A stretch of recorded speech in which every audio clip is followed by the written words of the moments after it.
All right. Okay. So page object pattern and why that is useful and why we use it on the real project. Even if you're learning onto creating tests on a flat file, this is like almost like flat file because everything is on the same page. With page object pattern, we try to organize a little bit more. So pages related items will be belonging to a specific page. So for example, here, home page, we got the login page, we got the, and then the test, this is the test for login page. And the reason why we do this is because, let me go back to the definition, is because it allows us to reuse, right? And reduce the line of code that you'll be writing. And most importantly, it is maintainable. What is, if I ask you a question, let's say in terms of automation, what is the biggest challenge that any company can face with automation, right? And I've seen this over and over and over again in many companies, and sometimes it's unbelievable how much struggle they go through. And you would be surprised to know what is the biggest struggle. Let's see some guessing, right? And I don't expect you to know it, but if you do, that would be great. So let's see, what could be the biggest challenge in terms of automation, guys? Who wants to? This is guessing again. You haven't worked, and obviously, I wouldn't expect you to tell me. At least the guessing wise, you can predict what could be a reason. Who wants to try?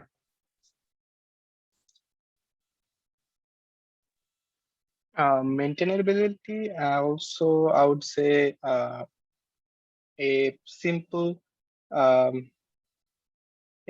code which can be which is like understandable by any new coder who comes or join the company. Okay, so maintainability is like one, and you said also making the framework more easy to understand. Yeah, yes, easy to understood for any new hire or anybody else in the team. Yes. Okay. Also, anybody else? Okay, yeah, go ahead. Sorry. No, go ahead. No, go ahead if you had. Yeah, so I was just saying. Also, I would say, let's say there is a new change in the application, or like they change anything in the application, and the code is like all the code is hard coded. So every data is hard coded in the code. It's not coming from any database or any like file or anything. So that way, like if the change, if we need to change the property of those things, then it will take a lot of time if it's hard coded. So I think it's also comes under maintainability. Yeah, that's definitely under maintainability. I think Islam, you have anything? I think it's a strong security problem, something. Okay, but you know, the security problem is a problem that has a solution, and it's that we don't struggle with that, because once we have it, we have it. Like once the solution is there, you know, and we don't have to go in and change again and again and again, right? But it's just a one-time thing, right? And I'll explain in a bit. Yeah, that's true. Yeah. Anybody else? I would say whatever code that's written in IntelliJ might run properly, but on the web driver or on the web page, if something else might come up that you might necessarily not have found. So it's like an improper communication between the two interfaces. That would be your responsibility, because you are the QA engineer, right? So you'll have to run it as many times as you need in order to say, okay, well, if there's any unexpected event that you should be aware of. Yeah. So that is not a challenge, because that would be your like right. Yeah, your responsibility. Okay, so let me reveal some of the challenges over the years that I've faced, or at least many companies that I've seen facing, right? Number one is maintainability, right? And that is not the number one. And you may think like, oh, what about writing a test case? Writing a test case is fine. You can write a test case today and it's working. A week later, the same test case, if you need to update, it takes you maybe 5 times the time, right? So now you have 1,000 test cases and you have somehow developers made changes to the application. And now it's going to take you maybe 1 week. So you may say, okay, 1 week is not a problem. I'll go ahead and update. That's fine. In that 1 week, developers already moved on to the next set of change. Okay, and then the next week comes and it's just piling and piling until your automation is no longer relevant. Okay, so that is one. The second challenge is that flaky one, I would say everybody faces. And if somebody comes to you and they said their test is 100% green, meaning it runs green all the time. When I say red and green is because if there is a fail, even if there's a one test fail, it will be red. Okay, so now if they say their test suite finishes and it's always green, that means their test is probably just not testing anything, just going and doing nothing, right? You will have at least 1 or 2 failure, or you will have at least certain percentage, 5%, 6%, something like that. It's like interest rate. You will have some interest rate on the failure. And if you try to make bulletproof your test, you try to make sure that nothing fails, it's not going to happen if you have a bigger suite, you know. And if you have, let's say, 15 or 20 tests or 30 tests, then you can invest a lot of time and try to make it as bulletproof as possible. But now that also means that you're making your test less sensitive, so it is not failing because it is less sensitive, right? If there is a smaller change, you ignoring it. So the flaky test, why that happens, right? Flaky test happens, and let's just write down some of these challenges, because this is an interview question. That's why there's a reason why I'm bringing this up. Let me just write them down for you guys. Okay. And this is one of the questions that you may not be able to answer properly unless you have a discussion just like this. So hopefully this will help. Number one is maintainability. Okay, and then I'm gonna fix my spelling if I can. Oh, thank you. Okay. Number two was, oh, what is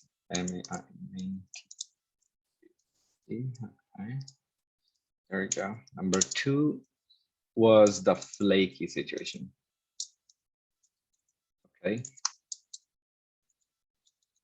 And number three is it's probably leading to this, but long running, right? Long running, and this is somewhere we can get help from Grid. So now, when you say flaky, just always try to emphasize the word itself, and you'll probably get the answer.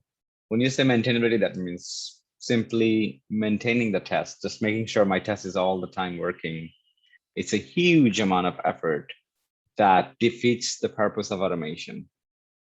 Okay, so let's say the test that you have, those 1,100 test cases, if you execute them, it takes a group of, let's say, 10 QA analysts manually executing, takes them, let's say, 1 week. And then you have your test, your automated test, and you run it and you run it and you run it. You don't get it green. And by the time you get green, one after another, and then you go and rerun those failed tests, and then you update and all of that, and it takes that same week. You know, that's just defeating the purpose. One of the reason, I guess, most important reason why we want automation is because we should be able to release as often as possible. We should be able to have better coverage, and we should be able to follow the 2-week sprint. And we should also be able to relieve the QA analysts who otherwise would be executing those test cases. So that way they can focus on what matters, which is ad hoc testing, which is black box testing, right? How many people here don't know what ad hoc testing is? If you do, then I'll not answer, but if you don't, I'll answer it. So everybody knows here. Okay, that's good. So I'm going to ask. I don't know what that is. I'm sorry. Okay. All right, that's good. So at least you saved the whole group, because I was going to just ask random one Okay, of thank you you. guys. Appreciate it. Okay. So ad hoc is when you go into an application and try to break the system. You don't have a test case. You don't have documentation. You just go and you say, okay, I'm a user and I'm going to try to use everything that I can. It's like you go to a hotel and it's your last day. You want to use everything, the last towels and the shower gel and everything. You want to do the same thing. You want to put the application under pressure with all of these usage in order to find bugs. You're basically looking for bugs. You're searching for bugs. Okay, ad hoc testing doesn't mean you're going to open up your test case and you're going to go through one by one. No, you're going to be just going in there and try to do something that you haven't done, right? Something, just explore the whole application as much as you can. Ad hoc so that testing is is similar. I'm sorry. Ad hoc Go testing ahead. is similar with the exploratory testing, right? Yes. It is similar. It is also similar to black box. There is a very little difference to those three kind of testing. So if they say what is black box testing, it's same thing, right? It's, you're not looking into a documentation. You're not looking into inner code of the application. You don't know how the application should behave. You're just going in there, finding out yourself. Okay. Now, if you're at work, and this is one of the norm, this is few things that you at work, like if you know that, like this is one thing that I wouldn't recommend, but when you get your job, try to do as much as you can, but don't overdo it. Do a little bit more than your coworkers. That's my recommendation, because if you do really so much work, then this is the pace, this is your speed, and everybody would expect the same speed at all times, and you might not be able to provide the same speed, not because you're going to be late or you're going to be tired or lazy. It's just because QA work needs a little bit of time. You might not find the bug today, maybe tomorrow when you do a second pass, you will find the bug. So just keep that in mind when it comes about doing this work. With that being said, if your coworkers asking you, what are you working on? And you have nothing to say, what will you say? You have nothing else. Automation is running. In the meantime, what are you doing? Right. So, so Amir, what are you doing today? You have automation running, but what are you doing?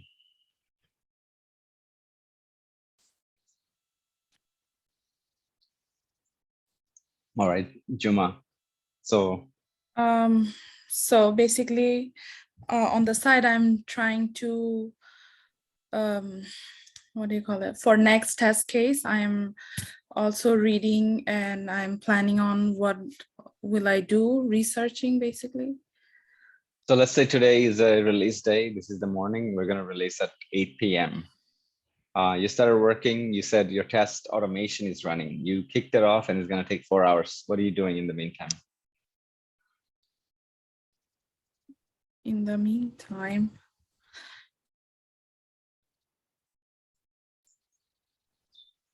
before the release, we do a retrospective meeting.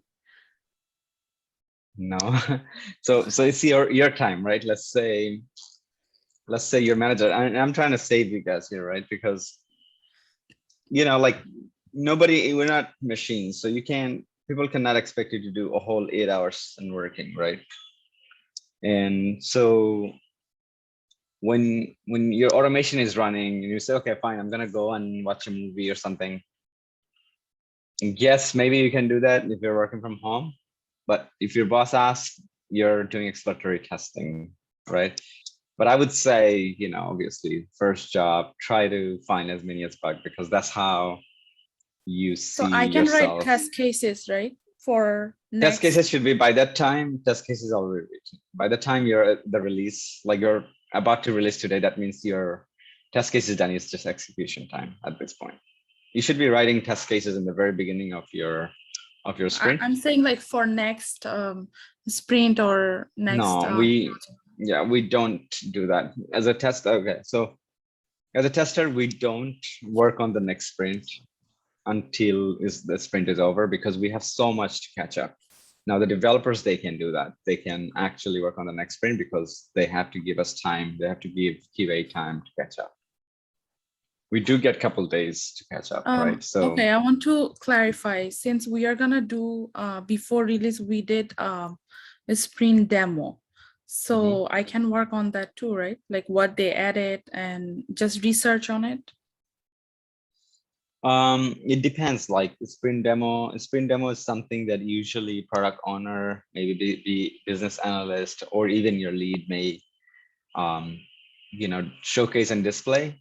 But you will be busy thinking about that release. You're gonna say, okay, they're gonna come to you and say, okay, is all the test case passing, right? And you're gonna say, well, I ran the automated tests, everything passed. I did 4 hours of exploratory testing and found 4 bugs, right? So it's not necessary that automation will catch bug, right? Because those are known workflow. Those workflow are so common that it might not find bugs, but maybe the exploratory testing will find those bugs, right? But sometimes you'll see like your automation test fails and you have to go back and investigate those failures, right? So there is so many scenarios in terms of what you will be doing on the day of release. And then you have post-release work also, right? So if you're the person who's going to be doing post-release validation, that means all the features that were developed in the 2 weeks time frame, after the release, you have half an hour to go back and really quick check if all of the features are working that it's been released. And then you got to let them know, and then everybody goes home. Otherwise, nobody goes home, right? I had a release where we started at 8, we finished maybe like 6 a.m. No, actually 7 a.m. or something like that. We had a release with, so my company was building something for CVS. You guys know CVS Health, the Minute Clinic? Yeah. Yeah, so that's something we built for them. And what happened is after the release, something wasn't working on their side, and we couldn't change everything back because of the database change. So we spent all night until even the CVS people, their engineers stayed all night. 7 a.m. in the morning, we finished releasing. So we do expect certain situation like this. All the release, you're gonna see something like this. Oh, everything is good. 2 minutes later, QA, you're the one who's gonna be running it. Oh, no, nothing is good. I have this issue, and now everybody's gonna just stay over until it's fixed. Wow. So that's your responsibility to find that kind of issues if you are attending the release. All right, let's not go off topic. So maintainability is being the biggest issue. And this is one of my sellers, because when I join a company, like my role is definitely different than QA engineer.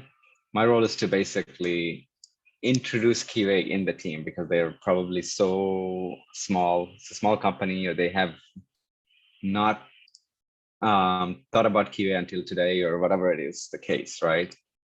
So then framework, when I go and tell them about framework, I talk about maintainability maybe like at least 20 times before I talk about anything else, because it's so important. Maintainability, if I cannot maintain my test automation, it's no good. Okay, it's no good at all. If a coworker joins and it takes him 6 months just to get up to speed and be able to write some tests, then it's no good. And lastly, flaky tests. If you have 50% of your test fails at all times, and you have fail here and fail there, and it's just too much, then obviously the maintainability is something that you haven't thought about for the automation framework. And then lastly, you have test cases. And that falls under the maintainability as well. If you write your test cases and something change on the application, and you have to go into every single test case to make that change, then also your test automation is really not test automation, it's manual. Because you're essentially doing manual work. Every time something changes, you're going in there and making those updates. So test automation should be like test automation, and that's something that we have to keep in mind. And when we have test framework, and initially it will seem like a lot of work because we're isolating, we're basically creating different files and folder for different items. And it may seem like, wait a minute, everything should be here. This is a small test. Why do we need to move this and this and this somewhere else?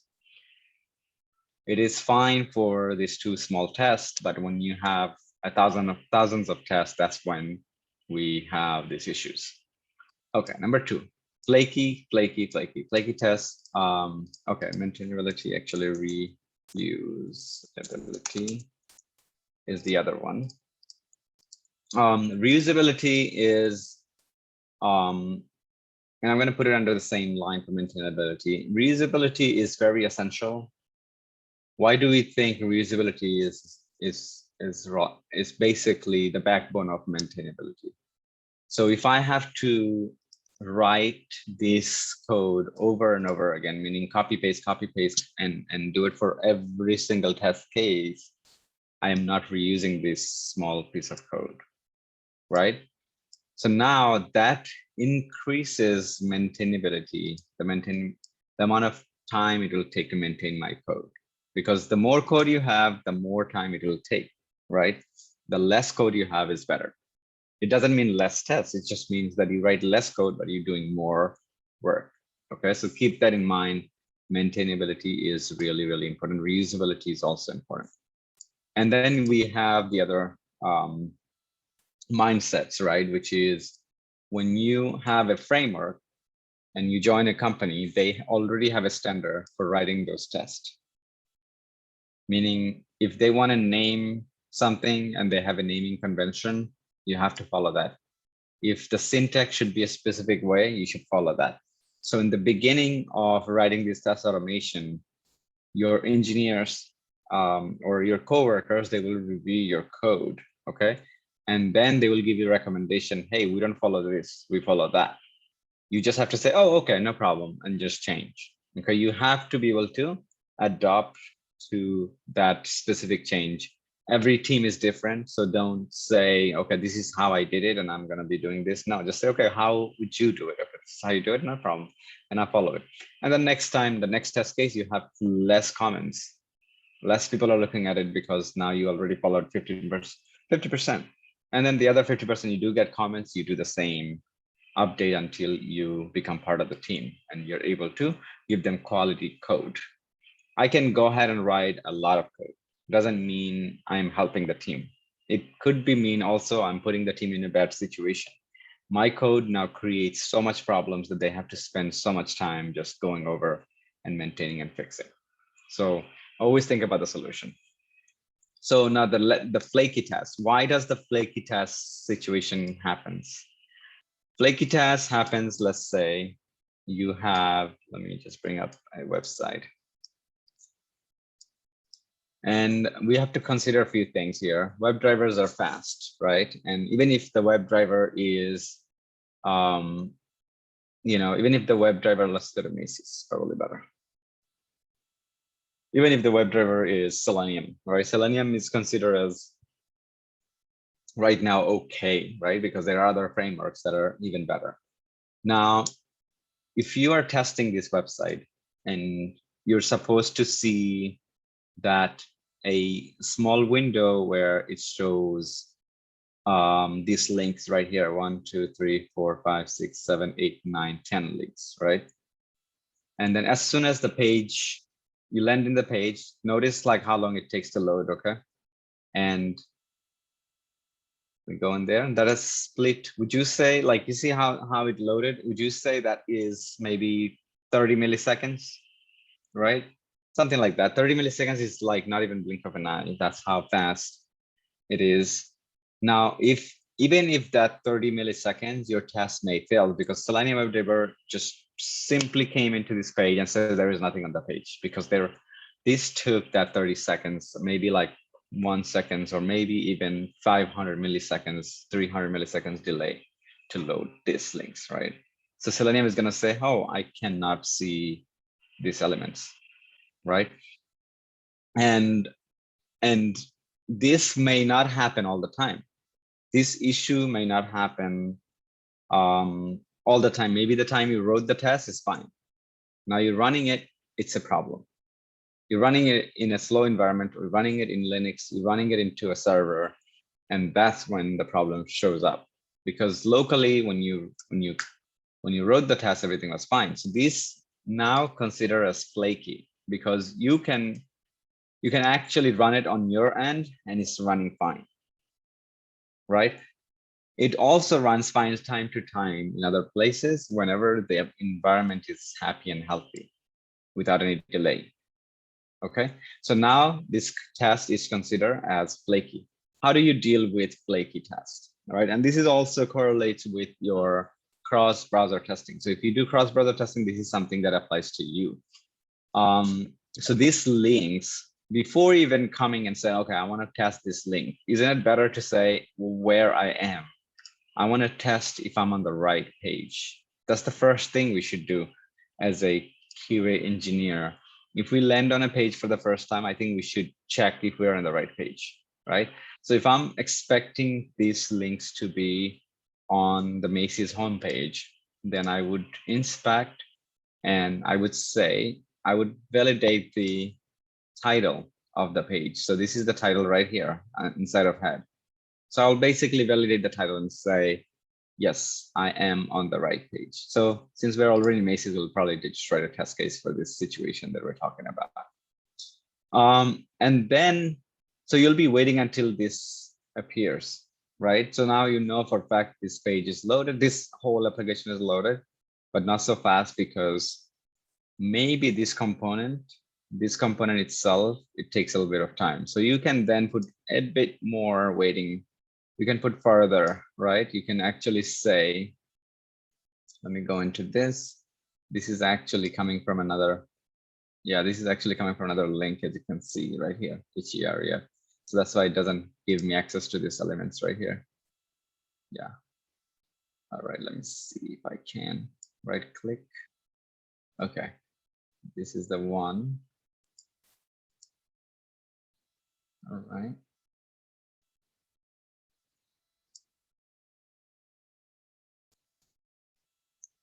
All right, let me just take a look at this. This is probably a banner, right? This is a ad banner. That's why it's not giving us the access. We're not getting anything because this is not coming from Macy's itself. It's probably coming from a third-party application. So now if we, like, for example, this link, right? If I click on it, now I have somewhat access to this link, and I have to see how I will target this link and to validate. So I can actually alt information. Usually the alt information is for accessibility. If you do, you guys know what accessibility is? Okay, we'll talk about that. But anyway, alt information can be used also, but then we also have user map. Let's see, it doesn't have an ID, but we can use the link text right here if we want to check that. So you can also scope in order to reduce flaky tests. Scope means you don't have to say the entire page. You can say inside of this page, there is another component, like for example, this, and I should see this link inside of it. So now you're not only waiting for the page, you're also waiting for this component to load, and then you're checking for this. So your test becomes a little bit more bulletproof and less immune, I guess, less vulnerable to flaky situation. And so flaky tests happens when you have unreliable environment, when you have server that has, maybe it takes a little bit longer to load, a specific time of the day, everybody's using it, all the QAs are on that server, and that's when your test will start to show the flakiness, okay? And that is the second biggest challenge that you can have in automation, is because you have thousands of test cases that we wrote. I'm sure you have missed some places where you would do the waiting, right? You would have to wait for the element instead of saying, I want to wait 30 seconds. We don't do that. 30 seconds, and let's talk about the waits, right? So for this one, fixed could be weights, right? And the weight is not gonna be like a static weight. What is static means? Who wants to answer this question? What statics means, guys? Fixed. Right, fixed. So if you have a static weight, right? So for example, you say that this element you want to verify, but you want to wait 5 seconds before you want to verify. But what if this element took 6 seconds? Right? What if this element took only 1 second, right? And that's where the static weight has a problem, is that now if I have 1,000 test case, I'm waiting 5 seconds per test case. That's a lot of waiting, right? And it's unnecessary wait because it may not take 5 seconds, but I certainly want to wait 5 seconds if that is the case. If I say now is going to be explicit. So explicit is coming from Selenium, by the way. So Selenium has wait called explicit. Here I can say I want to wait up to 30 seconds. Wait up to 30 seconds for this specific element, right? Same element. If it does arrive, whenever it does, go ahead and let me and move forward. Okay, but then it doesn't take 50 seconds. It took 3 seconds. What do you think? What do you think is going to happen? What do you think this element is going to do?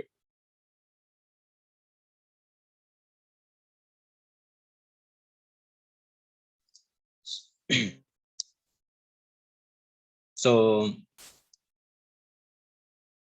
anybody want to answer this? It will still wait 30 seconds or it will go to the next step. So you're saying it will still wait 30 seconds, even though it took 3 seconds to load. Yeah, because there's, I think one more term, this implicit also. I think that doesn't wait, right? Implicit and only the explicit wait, I guess. Implicit and explicit, right? And then, okay, Yes. so let's say again, this is going to be exercise for now for us, right? So this is your static, right? You static, how many people knows in Java to wait static? Now 30 seconds, same thing, 30 seconds. And let's say red.sleep, you got 30 seconds before this one. But then this element already loaded after 2 seconds, right? Implicit, you got the, again, 30 seconds. And I'm gonna ask you guys this question, but it loaded after 10 seconds, okay? And implicit is the same thing, 30 seconds, but it didn't even load after 40 seconds, okay? 40 seconds passes by, nothing happened. So tell me the outcome of this, all three. So one by one, if you feel confident. It's not running according to what is being set. So let's say you are saying 30 seconds, right? And Right. for thread.sleep, right? But then you're saying wait 30 seconds before this element, okay? But then this element already loaded, but it's still waiting the 30 seconds, right? But this element is already loaded in the back. Right. So It's already loaded. Would then you have to adjust the time frame? Because now. So now let's say you adjust it. So I'll work with you. So you adjusted to 2 seconds because that's how it took, right? Right. Okay. But this is kind of like a recipe for the flaky test, right? Because now what you just did, you only assume that your computer is fast enough to run this and it only took 2 seconds. What about somebody who work in India, for example, your coworker, or maybe running on a time of the day where everybody's on that server, right? Now, instead of 2 seconds, it took 4 seconds. What do you think is going to happen? So it took 4 seconds or 2. It's gonna fail the test. 4 seconds. Right. So this is going to be a fail. Yep. Yes. That is going to be a fail because 2 seconds later, it didn't see this guy. That's it. Right. It failed. So that's when the flaky situation takes place. Okay, then we got the explicit wait. You said you want to wait up to, okay? So that means up to, not, you want to wait up to 30 seconds, but explicit wait, what do you think this guy will do? The explicit wait, let's call him a guy, right? So this person right here is more intelligent than this, right? And element was set to 30 seconds, up to 30 seconds wait with explicit, but 10 seconds later, this element loaded, right? What It do you will think explicit continue will do? the testing. When it will continue testing? Is it After continue after 30? No, it's once it's the element is present, then it will continue the test. It doesn't have to wait for the up to 30 seconds. Exactly, and that's where we want to, yeah, that's what what I want to emphasize is that these two right here are the formula in order to reduce flakiness in your test. Okay, these two you're gonna use as much as possible to reduce the test being unpredictable, right? And so now, if let's say your environment is so slow that it not only takes 30 seconds, but it can take up to 5 minutes. And a company like Wall Street Journal, I did a project for them a while back, and their application took 2 minutes because if you go to Wall Street Journal, you'll see how long it takes for the first time to load.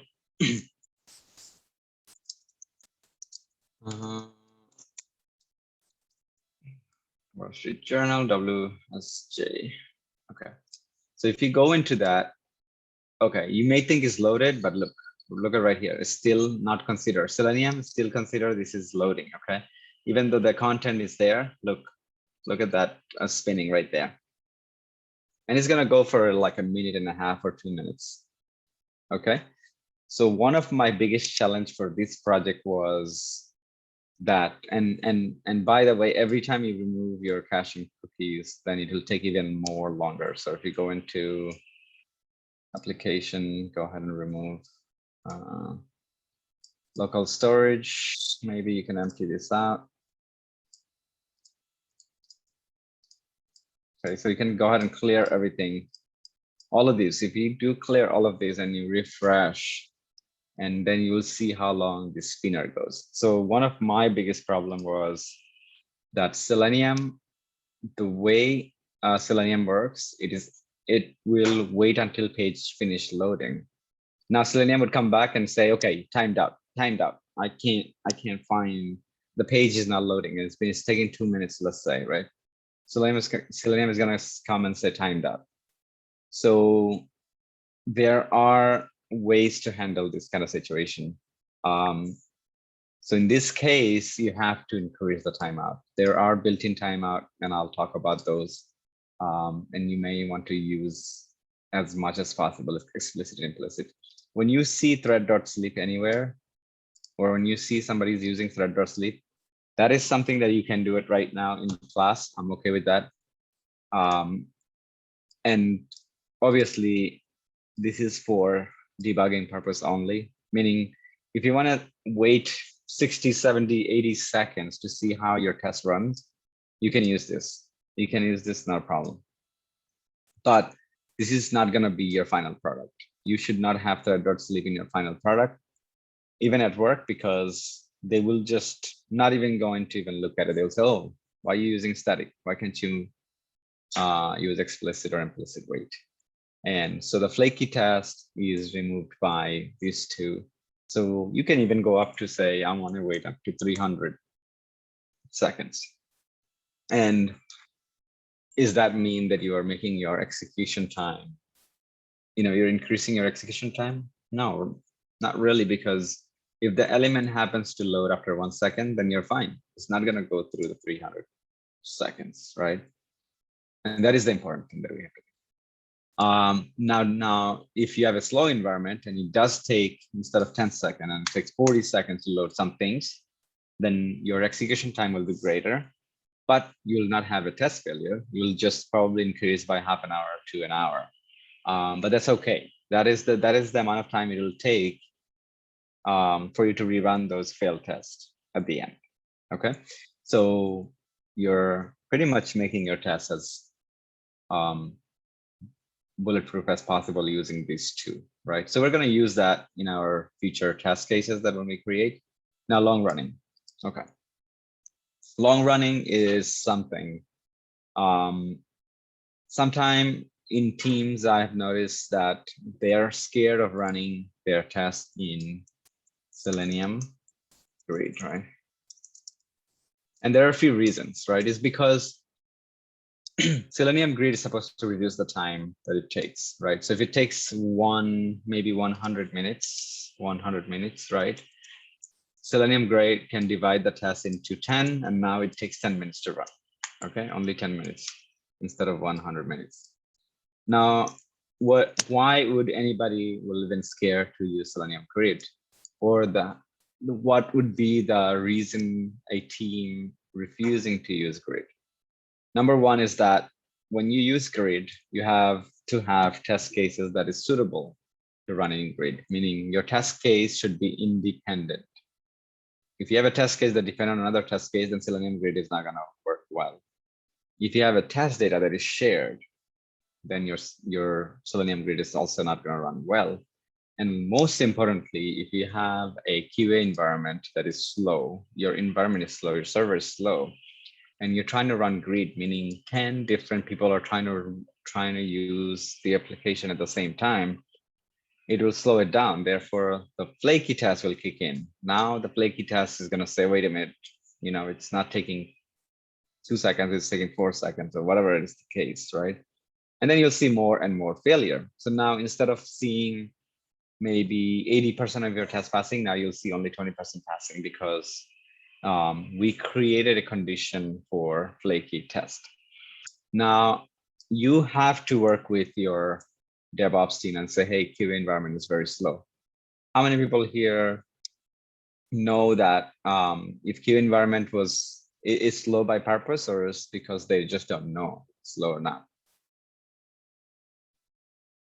Make a guess, right? Educated guess. Why do you think QA environment is slow? Most of the time, most of the companies. So that we can take more time. Not really, right? It's a Make we cannot make the perfect test, but we can improve to me. That's why maybe I don't know. So yeah, so if you had a robust environment, I'm saying, like, let's say Macy's, right? Macy's, this is your production. Macy's, why this is production? And Shoaib, why this is production? Why am I calling this is as production? Because this is a product. No, okay. So why am I calling this is a production environment, product environment, prod environment? Because this is still under development. Prod environment is because this is under development. Anybody else want to try? For Macy's, this is 120% prod environment. If you do go to their team ever, and you talk to anybody who works in Macy's, and you say, okay, can you give me the link for your prod environment? They're gonna look at you funny, because everybody. Oh, because they're continuously updating it. Maybe that's it. No. So prod environment is because now this is the final, right? This is the final product, and it's available to the end user. If this is something that any end user have access to, so who is the end user for this? Is the people, general public, who wants to buy, who's interested to buy product from Macy's, right? Now, if you go into, let's say, okay, JetBlue could be another one. JetBlue, who's the end user for this? Somebody who's interested flying, right? Somebody who has an account and can log in. Similar to that, if you go into, let's say, Citibank, right? Citibank. And who is the end user for this application? Is somebody who actually have an account, right? Not somebody, not a random person, right? Who actually owns a bank account is the end user for this application, right? So now if a application is ready for users to be used and it's out there, they put it into a domain and a server, right? This server address is Macy's. This happened to be the address for Macy's. Now your queue environment, what do you think the address will be? And it should look like this, similar, right? Because that's where you're going to test. It's like you're testing in an environment where you're not disturbing the actual customer. Imagine like I work for Macy's and I come in here and I start logging and buying things for myself, right? That would create a lot of confusion into the sales department, right? Now, I can imagine that if somebody works in QA in Macy's, they have unlimited amount of money available to buy whatever they need in the queue environment. But does it mean they're going to get all the shipments? No, this is just to see if it works or not, right? They can go ahead and use a dummy credit card. There are test credit cards that I can tell you guys. This is provided by, these are the test credit card that you'll be using right here, right? And it's available, publicly available. So any QA environment, any test environment, whether that is staging or QA, you will be able to use these credit cards and they will work just like what it says right here. Okay. If you try to use it in production, it will not work. That's how it is designed. So that's one thing to note. But if you work for Macy's, it's the QA environment is going to be something like this: qa.macy's.com. Let me see if this is public. It's not public. Obviously, nobody's gonna put this, out there for everybody to grab. So it's gonna be something like this: qa.macy's.com. Sometime you'll see stage.macy's.com. Staging environment, it should be more closer to production. That means they're almost like a replica. The difference is that production has the real user and stage environment do not have the real user, but they have real data, meaning the user's information is there, but the user cannot log into staging to do anything, right? This is just for you to use. So many times you will have access to people's information because, and that's something that you will probably sign up during your hiring process, but you're not supposed to share anything. But you will see who's buying what and things like that if you have that kind of ability. Sometime, especially this kind of situation where you have users' information and data, they will just scramble it. So, for example,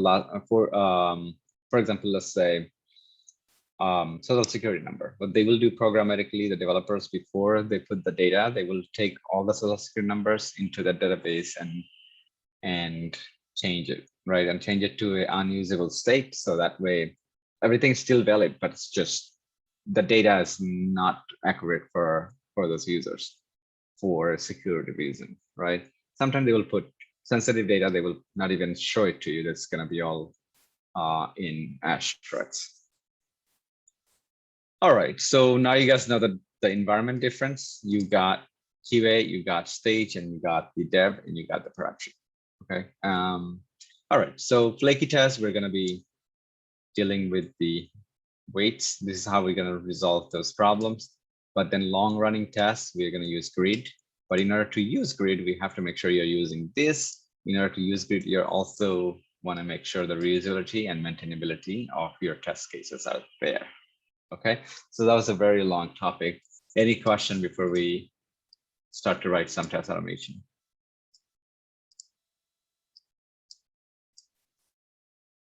No questions?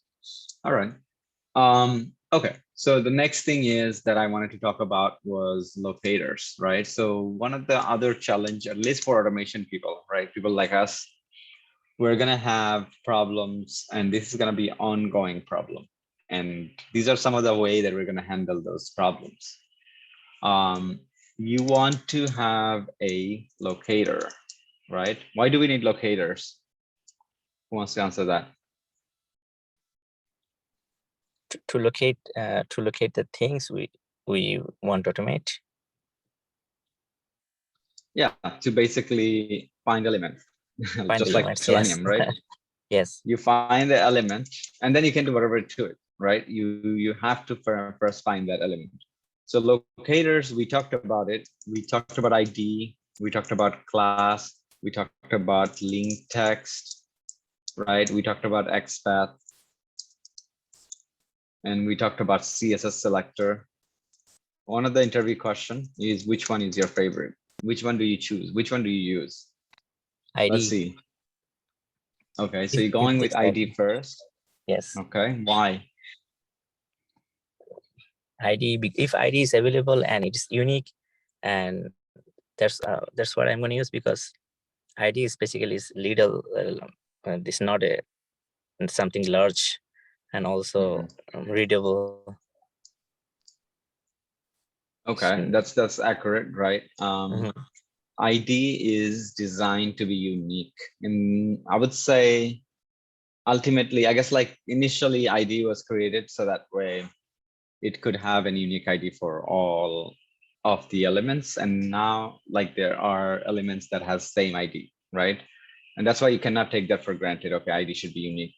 You should always test your IDs or whatever the locator that you want to use. But any locator, if you want to use, it has to be unique, except for what? I do have an exception here, right? Any locator, if you want to locate using find element actually, it has to be one of one. It has to be one of a kind into the whole page. It cannot be more than one. Okay, so for example, this guy right here, 2, I will see if it has an ID. It does have an ID. Okay, that's nice enough to put an ID there. Okay, let's see. Okay, so I'm gonna see if this is unique. I can do it 2 ways, but anyway, this is one way to see. If you put just curly square bracket, make it into a CSS selector. So now it's one of one, right? That means it's one of a kind. I cannot find this anywhere else. That is a valid locator. Okay, that is a valid locator. So one of the requirement for your find element will be finding one of a kind locator. And this is one area that you will spend so much time, because you probably have a wrong locator. You probably didn't get the right one. You probably have a locator that is not unique to that element, right? So just keep that in mind. ID has to be unique, but there is an exception for something else, that it doesn't have to be unique. Who wants to? Anybody want to take a guess? HTML No. deep, I guess, deep or HTML. No, I'm talking about Selenium. So let's say Selenium side. Rocky, you want to try? Yeah, I just want to say that we're going to use the CSS selector XPath if we can find a unique ID. But what I'm saying is that you have, okay, CSS selector, even for CSS selector or XPath, you still have to have one of a kind in the whole page, right? Imagine your CSS selector points out to 2 different kind of element. What do you think it'll happen?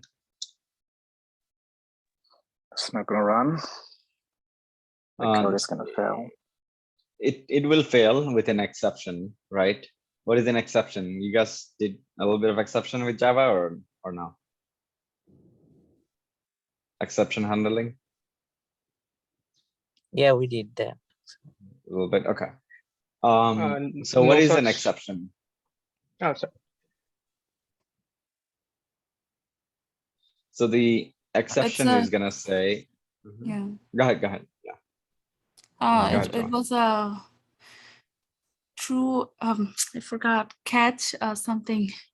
The exception Try was catch. try catch, yeah. To Okay. handling So the exception. exception. But what is an exception though? So it's an error we find on runtime of the code. Okay, so on the runtime, it says, "Oh, wait a minute, there is a problem. I can't do this, or I can't find this, or I can find that," right? So in this case, since you have two different elements with the same ID, same locator, or same link text, or same XPath, or same CSS selector, it'll come back and it'll say ambiguous element, or it'll say that it just don't know. There is two of the same kind. What do you want me to do, right? If you I tell, think we use find elements.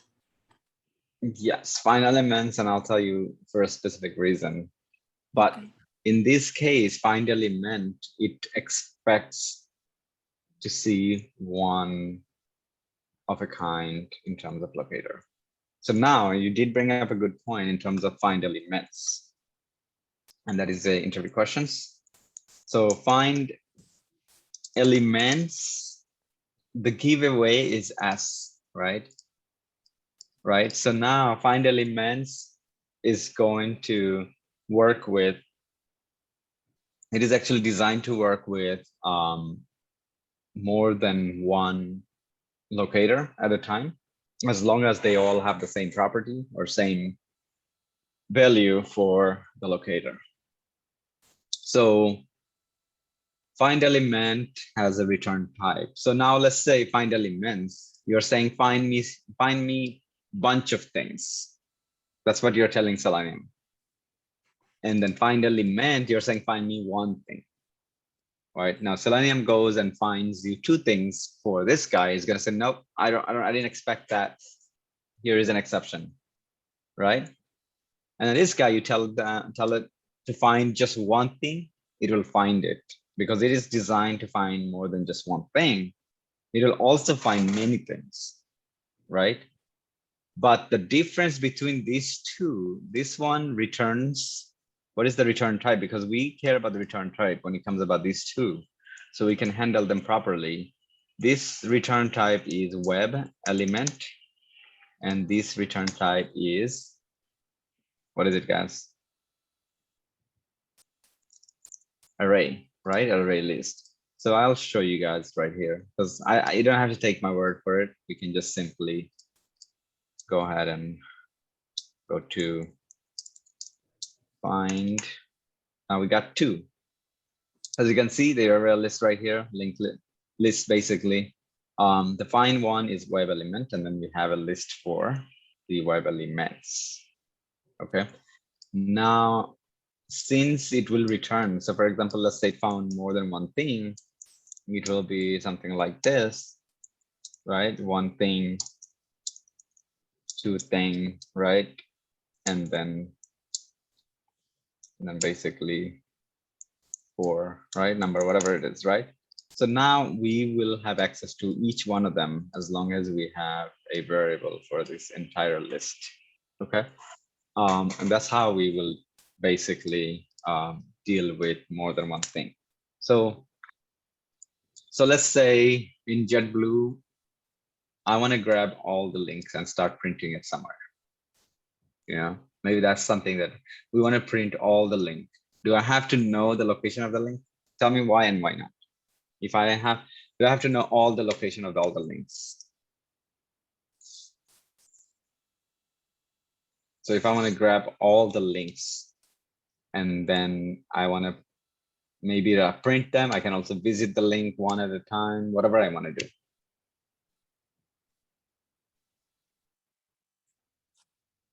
Yeah, in order to visit, you have to know the location. And how do I know the location?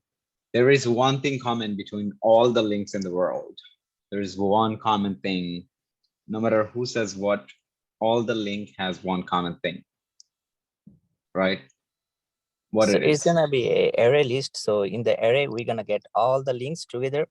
And then if you know the exactly address, we can use that to find that specific link, or we can also use index. No, but let's see. Look, this is a link. This is somewhere. There's other links down here somewhere too, right? You cannot possibly tell Selenium one at a time. This is the location for this guy, pick it. This is the location for this guy, pick it. I can generalize. I can in general say to Selenium like, hey, anything that is a link I wanted. That's it, Okay. in a general sense. Yes. Now you have to look into what is common between these guys, right? Because here you can use a common locator, right? So what is common between all the link? Look at it. Or this list. That's Or one the link, class. right? And I The go, class or the class. I think. so okay, let's see, these are pointer and then royal blue and other things. So let's see what other, as long as you have a common thing. Do you have royal blue or anything like this in this? But something is common here that you can find. I'll give you 5 seconds.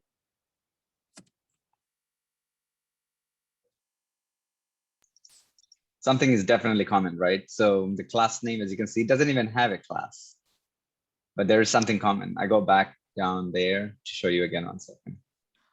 Target type something. Type is common, I guess. Also. Okay, so you got the target type self right here. Okay. What do you think And is also, common? down here, the class also same for flex row list. No, but maybe like these guys have the same class, right? Yes. I want to generalize, like, for example, I'm saying people of the earth, right? So it's like links of this page and then general area. This is like a footer link, for example, and it has a class that may be common. So I want to basically say all the links. I want to tell Selenium, you see a link, give it to me. What could be one thing that is common?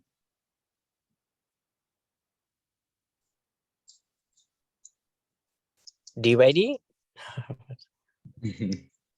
No. IT divide is I don't see divide here. Let's see. It's ATEC, but yeah. Div is a bootstrap code, so not that one. It's all kind of link text. It should be ATEC. Exactly. So any link that you see have one thing in common, the tag. Remember, one of the locator for Selenium, let's see, Selenium locators list, maybe. One of them is DOM structure, right? And then there is another one, it's called the HTML tag. Okay, it's not showing it here, but HTML tag is the other one, right? So now you can say anything that has a tag, because a link is the only thing that have a tag.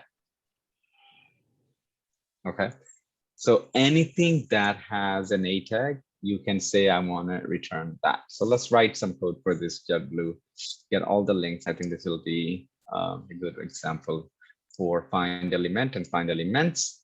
And the reason why I spent so much time with the theory and talking about challenges is because some of you guys didn't do, most of you guys didn't do. 3 people, I think, finished with the 2 test cases. So I would expect you guys to finish at least by next Saturday. That is the hard deadline. So we can move on to another framework that I want to show you guys. Sorry to bother you. Do you check the WhatsApp too for homework? Because I have sent it to you the WhatsApp. Okay. Yeah. I have I will check. Yeah. Today's I didn't expect honestly, I didn't expect people to finish. So I knew that I will have to extend the time, but I will check. Yeah, please. Okay. Thank you. So no problem. Okay, so let's try to do some JetBlue here, right? So we got these 2 from last time, and then right click Java class, JetBlue link test, right? And then remember reusability, which allows us to be maintainable. So we're going to reuse the first half of it. So we're going to extend page objects, and then we're going to use the driver, at least, so we don't have to rewrite this again.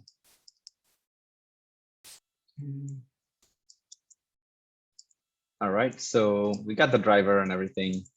So in this case, driver is all set up to go. And the next thing I want to do, I want to first visit JetBlue. So if I say driver.get, there is a difference between driver.get and navigate, right? Anybody knows?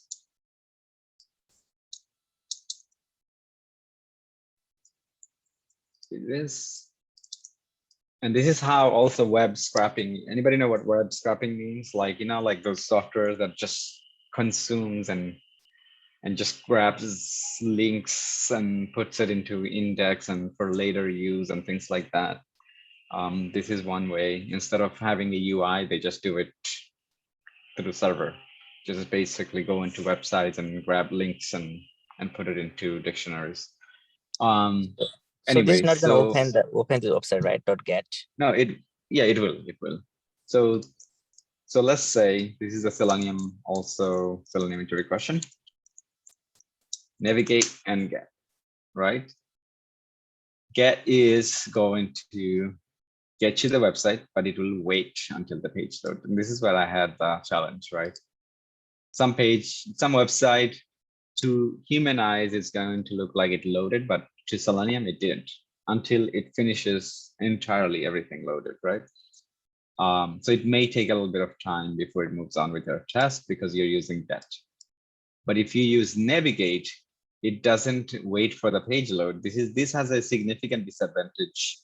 And I don't see a lot of usage of navigate is because what if the page taking a little bit of time? Why don't you just wait for the page to load? You know, it's better, it's safer than just saying, okay, it will load on time, it's fine, right? It's safer to do that. But yes, there will be situations where you will use navigate because your page maybe takes 10 minutes. I don't know, right?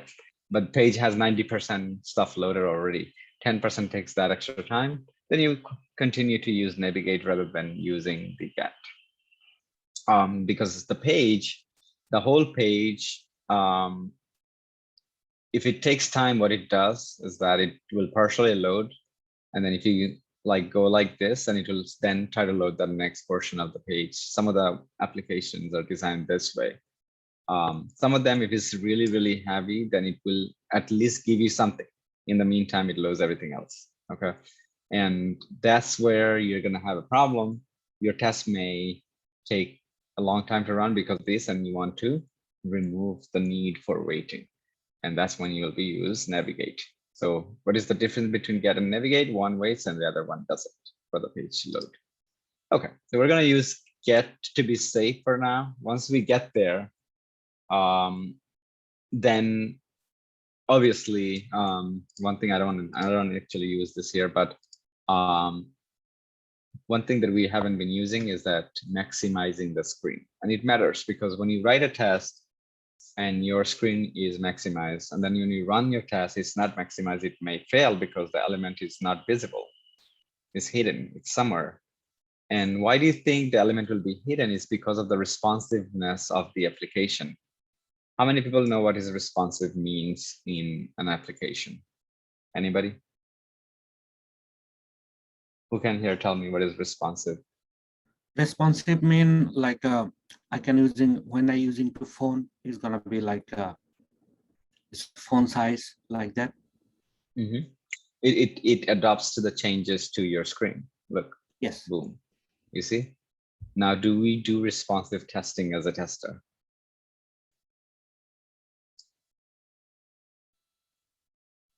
Anybody? Do we do any responsive testing? Yes, I we think do. we do. Yeah. Of course we do, right? It's think about this way. If chef is making food, we're testing it regardless. If they need to make certain dish for that day, then that's something we're going to be testing as a tester, right? It's the same thing. If the application needs to be responsive, and this is what the business requirement is, then we will test it. So there is a good simulator, actually emulator, which is right here. You can click on it and you can say, oh, I want to simulate iPhone XR. And there you go. You have yourself an iPhone XR to test this application. So this seems like a highly responsive application. As you can see, it looks like an app right now, right? As you can see, iPhone 12. So any of these, most of the the devices, the major devices will be here. But if it's not there, you can click on edit and you can actually add a device. So now if you want to add a device, you have to find one from the list, or you can customize. The only thing is that it's not an actual device, it's just the frame. The size is based on the screen of that device, nothing else. It's not a, oh, this is a simulator, not an emulator. Never mind, it's emulator. Yeah, it's an emulator. That's what I get confused. Emulate and simulate, right? Simulator is like, it's almost like a real device. So you will be using, if you do mobile testing, if you're doing mobile testing, then you will be using either this tool, or there is another commercial tool we call Browser Stack. So we may give you a quick overview on that. It's nothing different. It's just like that. You'll pull it out, and then you can manually change the frame to match the iPhone 12 Pro, or you can actually choose it from here in order to do the mobile responsiveness and responsive testing. All right. Okay, so the next thing we need to do, we visited the website, right? So now we have to get all the links from the website. So now first thing first, isn't it better to say that I want to validate I'm on the right page? So I can actually do that, right? I can say expected. So I'm going to create like I'm going to create a string variable. And I'm going to say expected title, right? Page title is equal to. So who provides the expected title, right?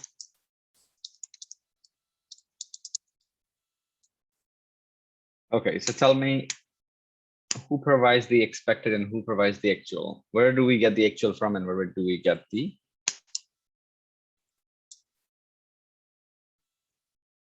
We provide the expected title, and actual title we're gonna get from the website. Okay, and why do we provide it? So, to make sure we are at the right web page. Okay, when you basically, why do we provide this? Because we have a checklist. We know exactly what we should be expecting. We have to have expectation. As a QA, you'll hear expectation a lot, is because we read, we understand, we ask questions to all the team members if we need to, we investigate as much as we need to, we continue to do our research, and then we create expectation in our mind. And these expectations helps us to find issues within the application. Once we have the full understanding of the application, that's when we become subject matter expert onto that application. That application, you are an expert on that application. And now you begin to see a few things. You might be going into like helping people training for that app. So if this is an internal application for the company, like Chase Bank or something, you'll be in a team where you will visit once a month, twice a month, and go into the training and giving people training, something like that. So it's your career, you don't know where you're actually going to go, because there is so much growth, especially if you're putting the time and energy. So, all right, so we create our expectation by researching, understanding, reading the documents, the requirement documents, right? It doesn't come from our head. We don't create the product, we actually test it. So we don't have to assume, we have to know 100% this is what we should see. So now I will, assuming JetBlue didn't give me a requirement, I'll just go into the head and find my URL. So sorry, my title.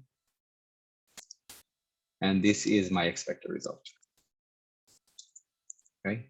So if this is my expected result, how do I do actual results? Who will give me the actual result, guys? The website. Driver, no? Because this is Yes. the driver is the one, right? Mm-hmm. That's it. And driver has a method called get title. Okay, so it's automatically going to bring the title. So this is, I just created an assertion to make sure that I'm on the right page.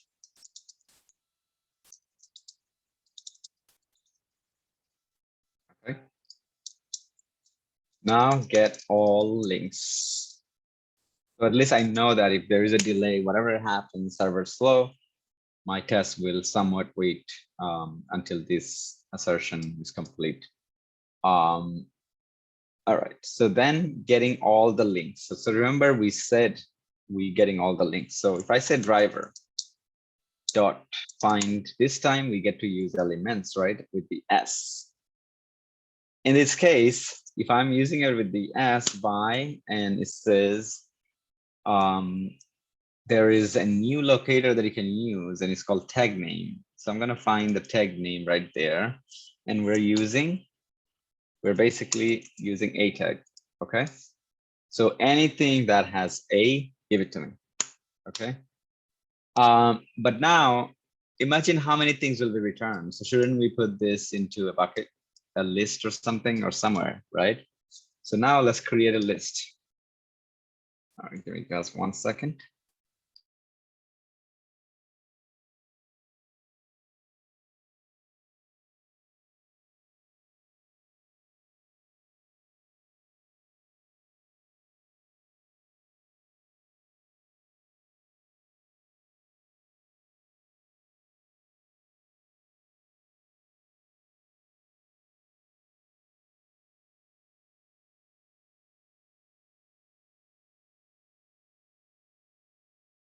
All right, sorry about that. So now we have all the links. So even if it returns 3 or 4 links, we have to put it into a place so we can get one at a time, right? We can pull one at a time. We have to use something that way. It gives us access to take one, and we can also find the second one. We can also find the third one, and so on. So right. So now I'm gonna create a list. Oh, okay. I'm gonna go ahead and create a list, and I'm going to basically give each one, because I don't know the actual link location. So I'm gonna go ahead and create web elements. So I have access to each one as a web elements. And then I will be able to interact. I'll be able to click on it if I need to. That's one way for me to deal with it. The other way would be just go ahead and get something like, for example, their actual link. So we can abstract the link also. So all links, for example. So I'll probably capital just to be precise. Okay, so all links. And then I'm forgetting something here, guys. What it is, why is this red? Somebody want to correct this?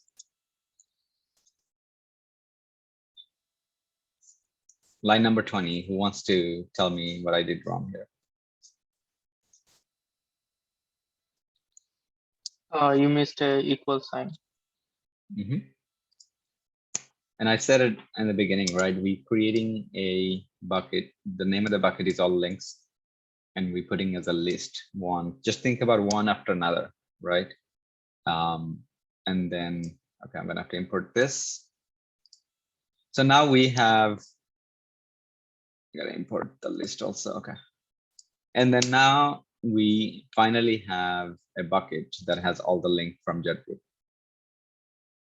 Okay, so now isn't it better we grab the, maybe we'll print the actual link of those, right? So href. Let's see if they have hrefs and stuff. Okay, so you see the href actually. So what if I just go ahead and grab all the href and start to list them, right? If they don't have it, then it'll probably give me empty results, but I still have access to click. If they don't have href, but their link and it works, it will click on it. Before click on it, let's grab all the href and print them. So we have to create a for loop. So who wants to guide me for a for loop? You guys did for loops. You guys sure spent some time with loops, right? So give me a for loop, guys.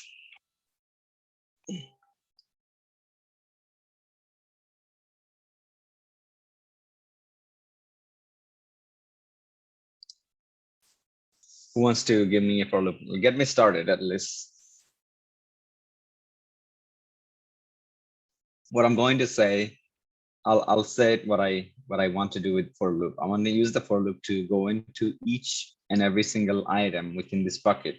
You would do Find 4 parentheses and then start with the link names. okay, parentheses, and then basically, so this is where we put condition. This is where if this condition is true, then it will do this, right? Okay, and then we have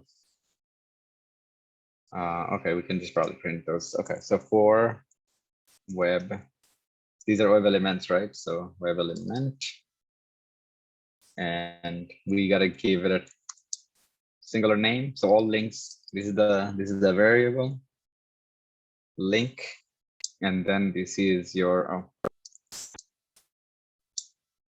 goodness. Okay, there we go. Okay, my computer is slow. So in this, so what I'm saying is one item for each. So basically it will go through each and every single item, right? And then now I can say, go ahead and link. Okay, 1 second. I can actually say link.click. Now it will actually click on every single one until it's done, right? But what do you think is gonna? It's gonna pass or fail? It's gonna have problems. Tell me why it's gonna be a problem and why it's not gonna be a problem. What it is that I'm not thinking or we're not thinking together here that will create a problem. What could be a problem situation here? I'm clicking every single links that we didn't think about. Visualize, right? Why you need to click all Probably. the Oh. links? So let's say suppose on my workflow is to click on every single one of them and just to see if it's on the right, if it shows something, at least a page, right? I don't want to see broken link, for example. So when you when the first link will be clicked, it will navigate to another page, and then second time it will try to find out another link, and it will not be available, the element. Yep, it's no longer available. This is yeah, that element is no longer available because we already reloaded the page. We already went to another page, right? Even if you come back, that element is no longer available to you because it's gonna say, I forgot the name of that kind of Selenium exception, but that is not attached to the page anymore. That element is no longer attached to the page. You know what I'm saying? Like, so you click on that link for the first time, went to a separate page. That part of going to that page, your parent page is already done, right? So how do you handle this situation if you don't want to fall into that situation? What do you do? Maybe there's 2 more lines of code you have to write, right? We have to change the current page. I think there is a thing for that. We have to navigate to the new window, new child page, and then when we are done with the child page, we can go back to the parent page.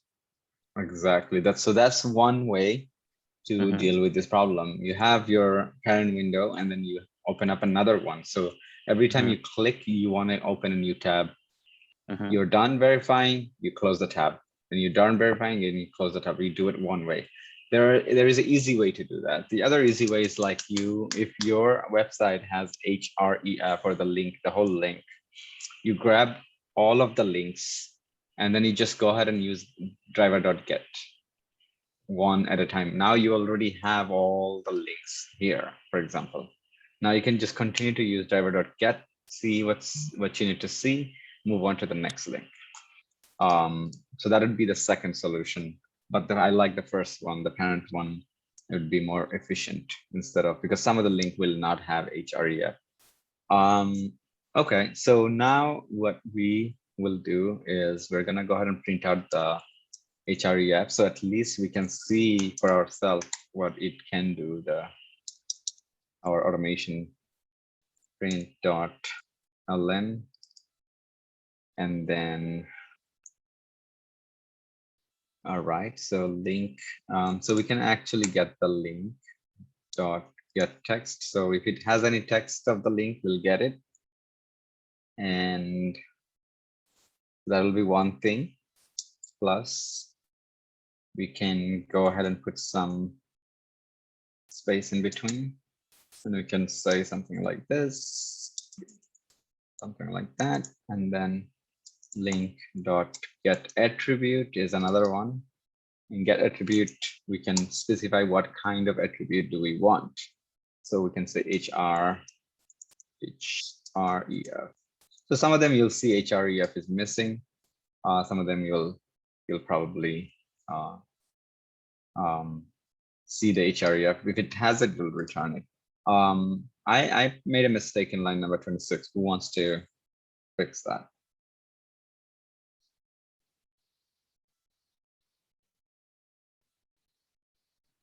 Comma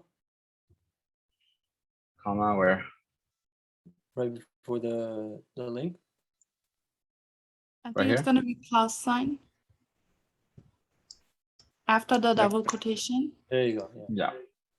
This is a plus sign. What is the term of this, by the way? What do we call it in Java? Concatenation. Exactly. String. I can't even pronounce that word, so I wouldn't try. All right, let's see. So let's go ahead and run it just to see how it works. And maybe it's taking some time for me. JetBlue.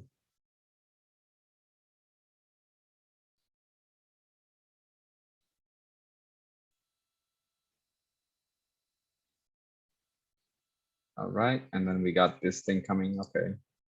And then now you can see some link has, some link doesn't even have any text, but as you can see that we got some of them, no href, no name, okay, but they are also tagged as A, okay, so that means that's why we got this, right? Then we have some link without the link text, right? It's just JetBlue itself. You can probably guess where this one came from. It's probably came directly from the from here. And then we have the remaining right here. Some of them actually have the text, and then some of them has the link address, which is great. So now in this case, you can apply both solution. You can actually make a conditional flow and say, if it has the link, I want to click. So I want to use get. If it doesn't, then I want to click, right? So you can isolate these guys and put it into separate list, and then later you can handle it that way, but that becomes more complex. So the first option is probably the best option for verifying each link, okay? The fastest would be using get method. The get method, you will be able to do it more faster than the other one. Okay, so now that you have all these links, what if I want to find out how many links I have total? What can I do here? Count.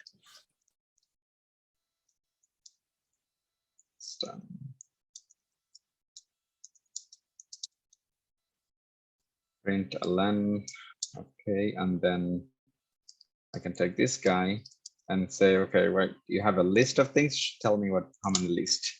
So now I can see what I can do to this guy, right, depending on his type.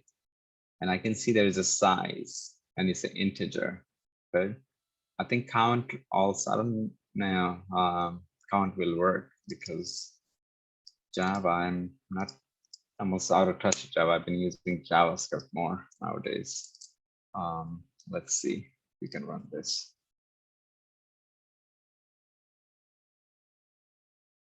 So length and count and size, you have three different ways for you to. Size may work or may not work. I need to see. But this is one of the effect of switching between different languages. So if you use multiple language, or if you, let's say, learn Java and then moved into another language, you will have that problem where you need to basically reassure yourself, because some of the languages have easier way to deal with some few things. But anyways, size worked. 159 links. If you had to do this human using a human, your coworker who's a manual tester, okay, how long do you think this person will take? And then, and is there a human error involved here? Is there a possibility that he may miss a link?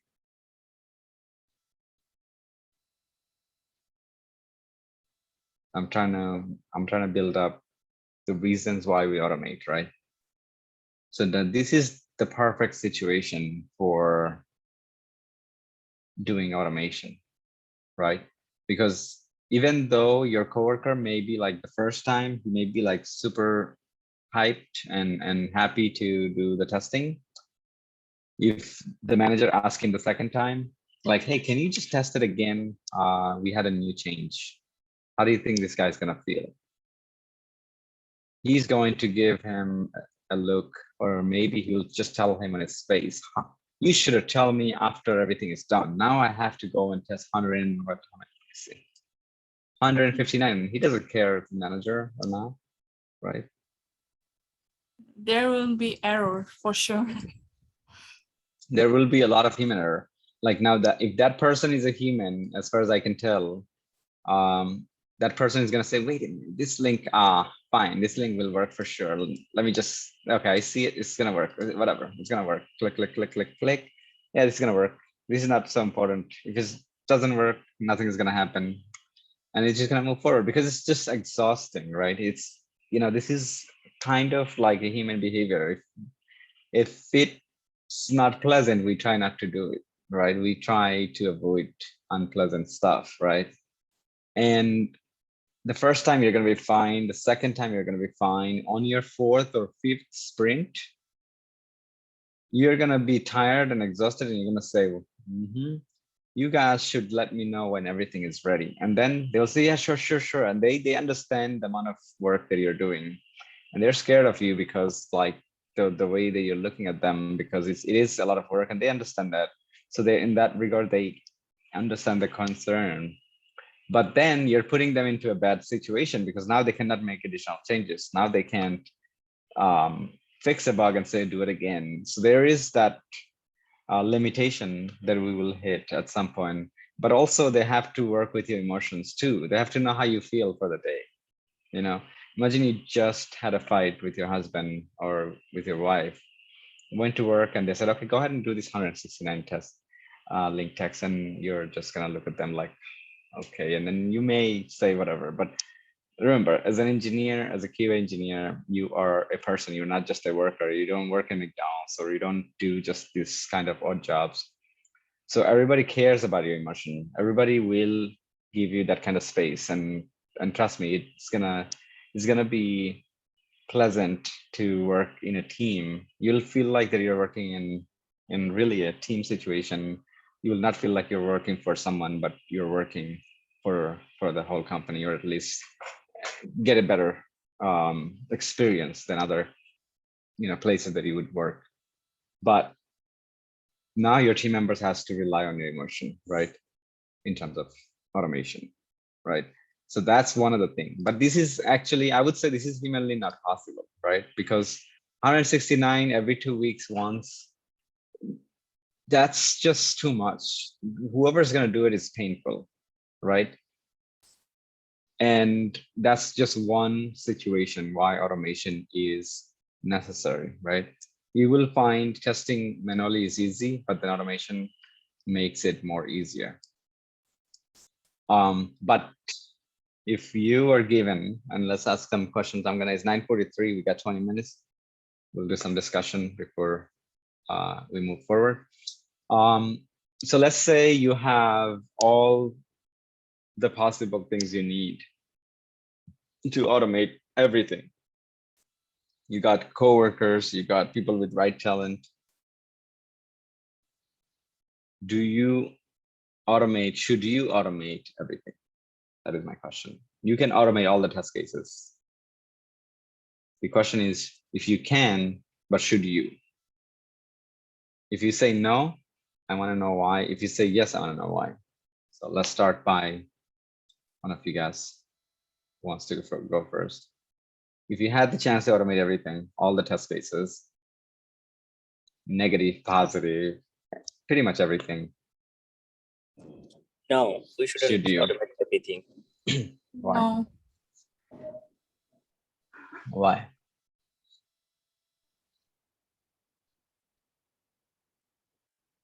Okay, let's hear why. I had two response. So I want to know, why do you think that?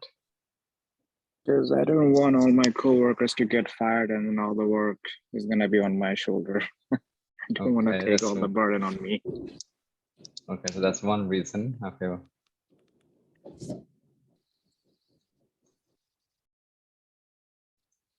Any other reason?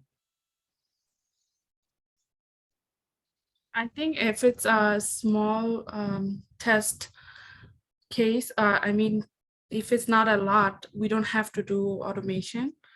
So we can save some money. So let's say you have a total 3,000 test cases, okay, and the mission is to automate every single one of them. Should you?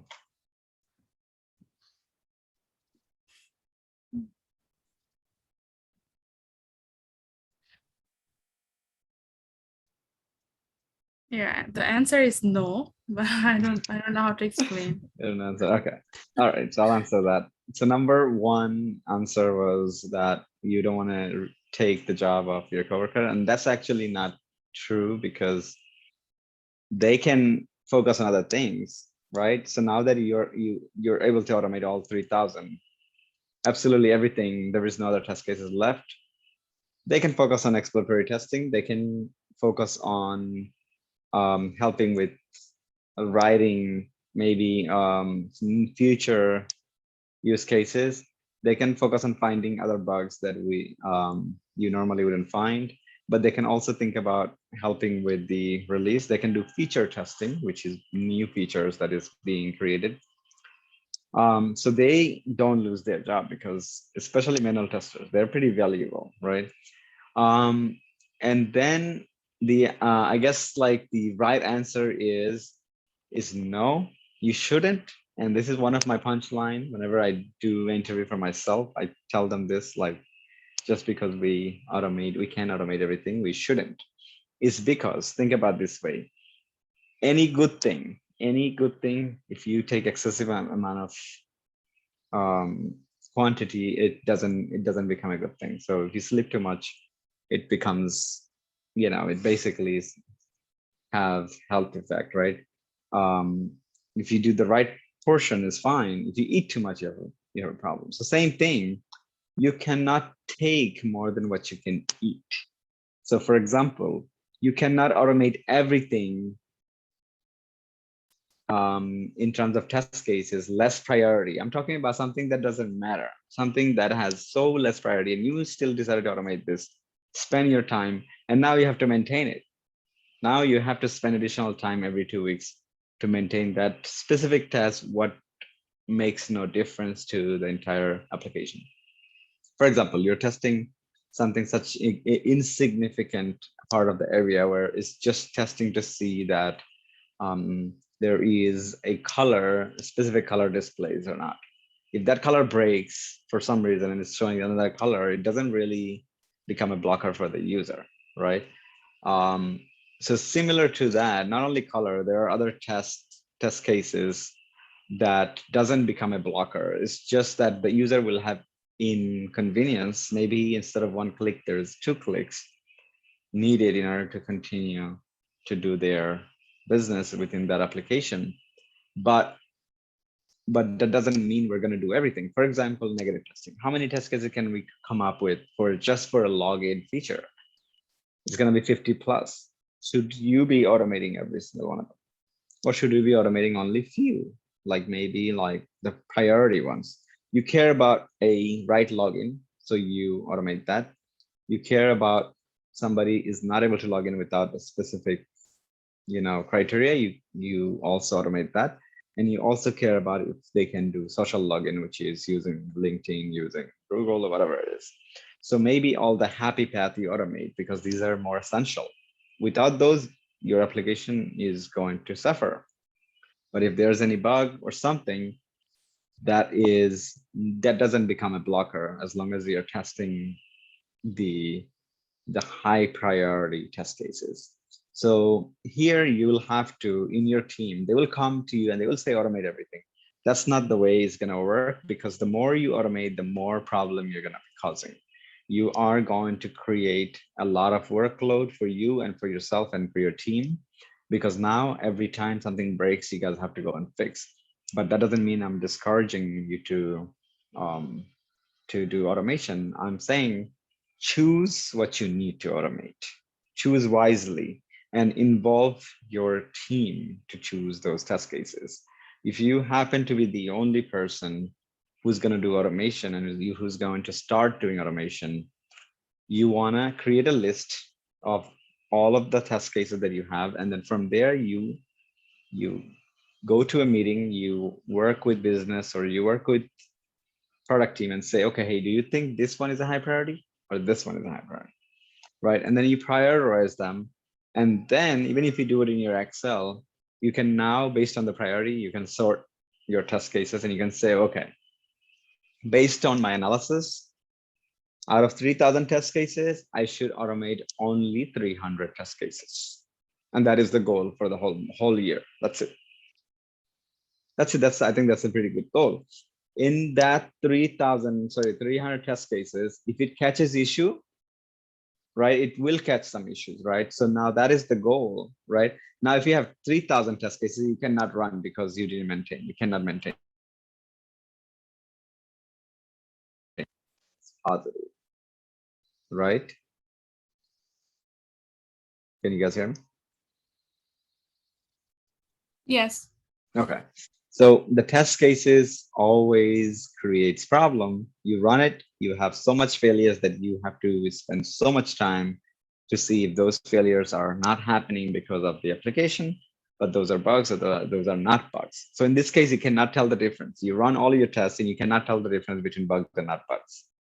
Was if that automation is even usable? I don't think so.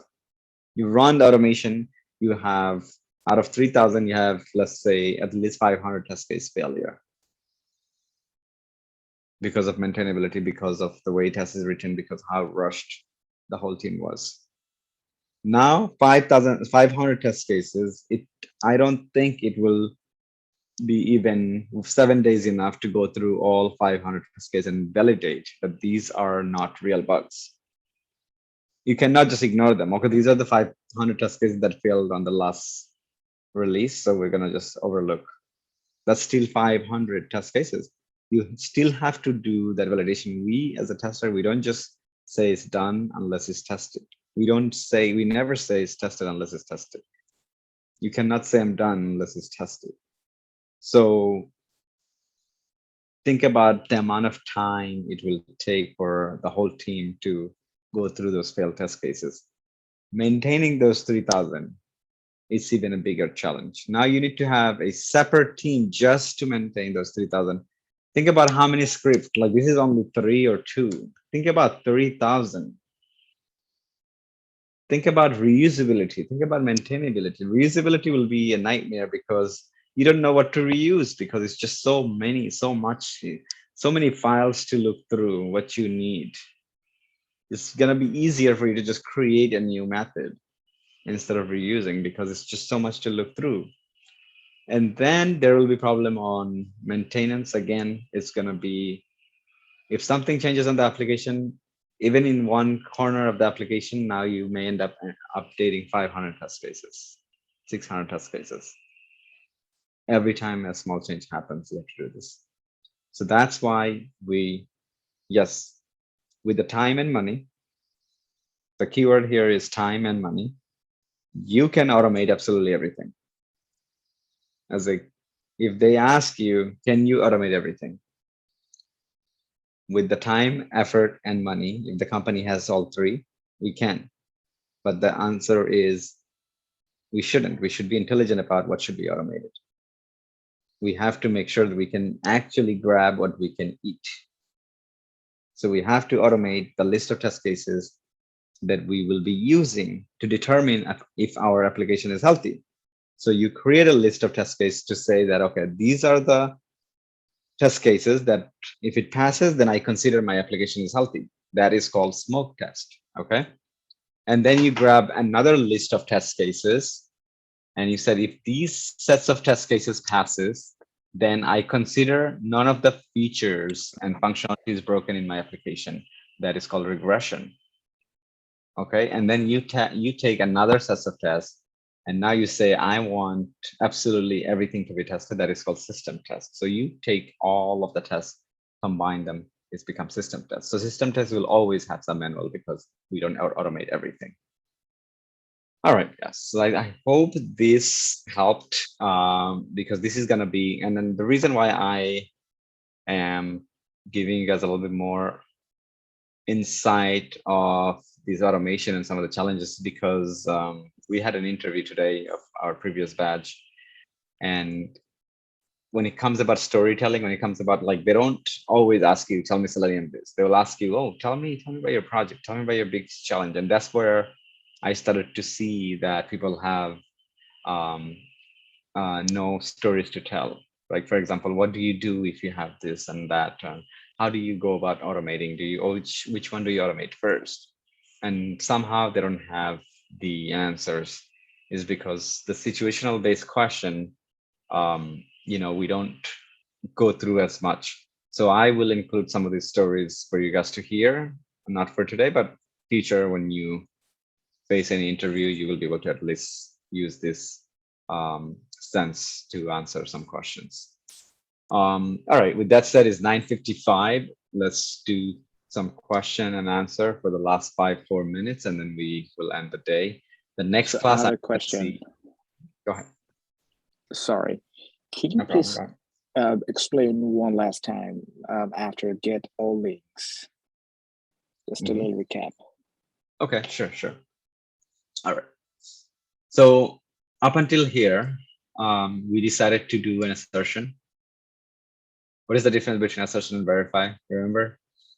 Up until here, we did assertion because we want to make sure we're on the right page before grabbing the link. Okay, because grabbing the link has no unique identifier. It's just saying anything with A. So it could be going into Google and grabbing the link. We wouldn't know that. So that's why we want to validate that we are in JetBlue for sure before we go and grab the link. Now, the first thing first, we're using find elements. So driver.find elements, we're telling the driver to get us more than one thing. And we're saying anything that has a tag name A. Here, you'll see all of the link has a tag name.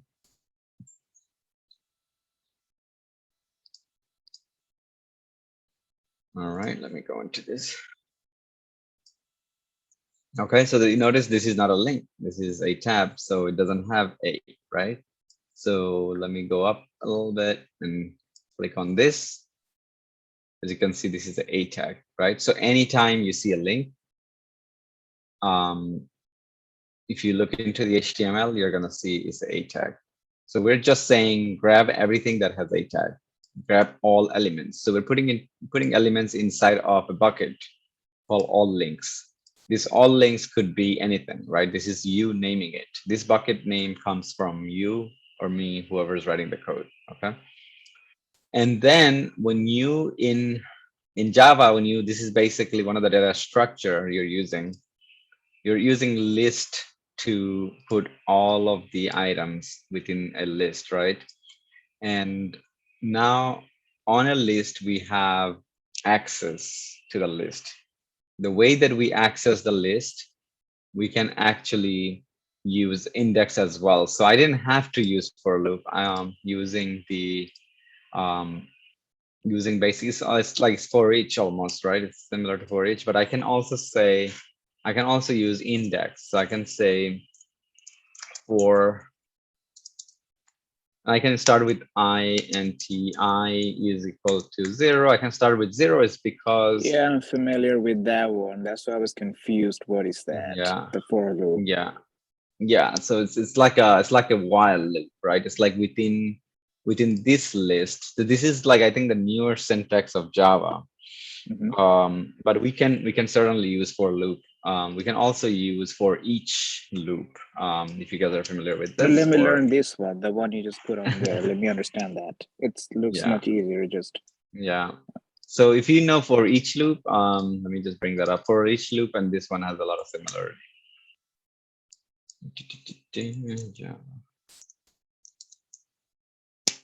I'm bringing up W3. W3 is like a point of reference for even developers.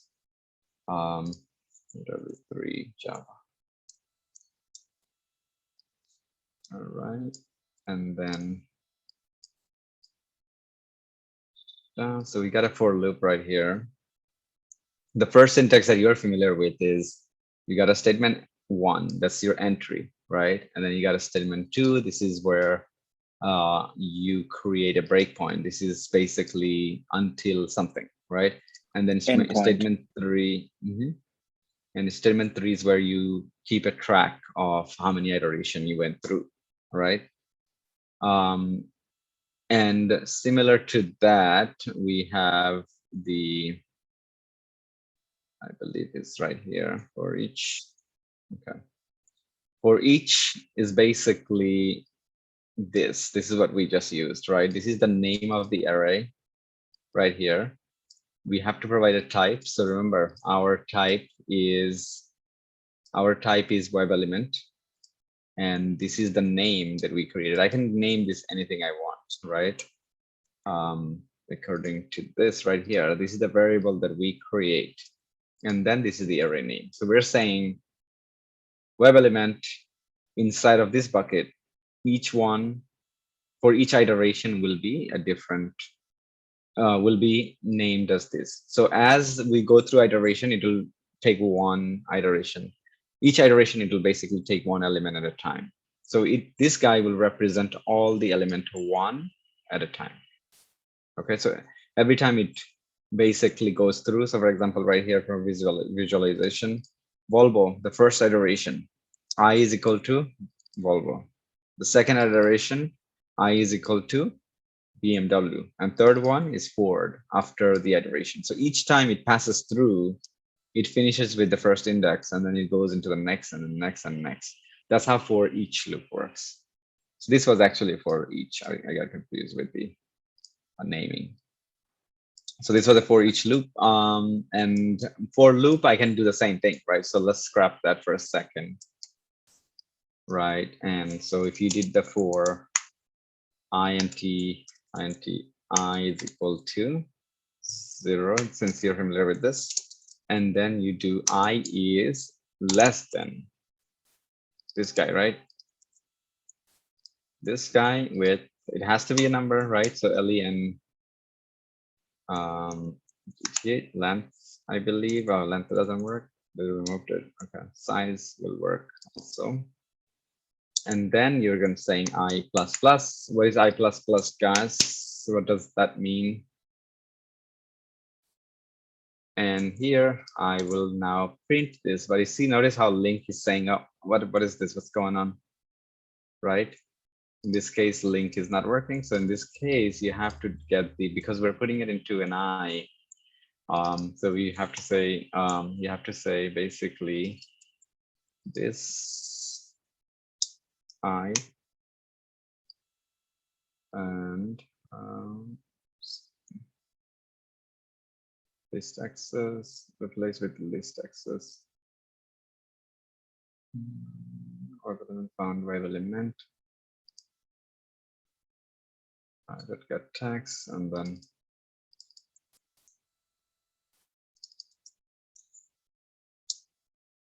I accepting. I'm not accessing it correctly. There we go. Get. Okay, so this syntax has been changed. Okay.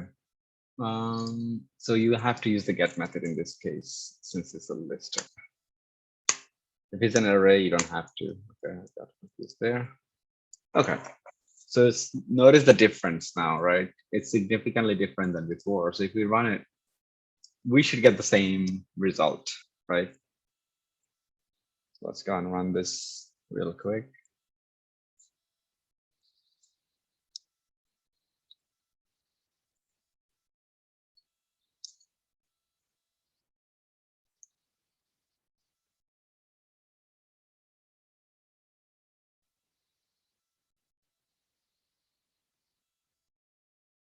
All right, and we're not closing the browser, so maybe and maybe, as you can see, is it's even found more than once. It was 60 something, now 174.